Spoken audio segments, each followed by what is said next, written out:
Te los compro. Tío, tiene el ojo marrón. Ya. Marrón y azul.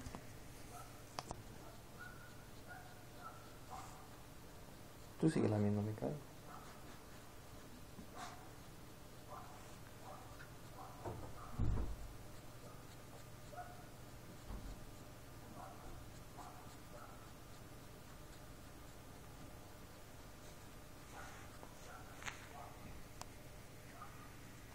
¿Cuánto hace que no te cambio de pantalón?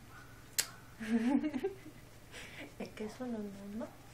Algo tiene que haber de chicha. Tú tienes envidia, coche. Pues sí.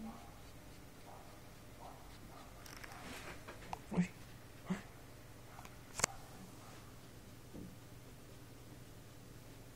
Uy. Sí.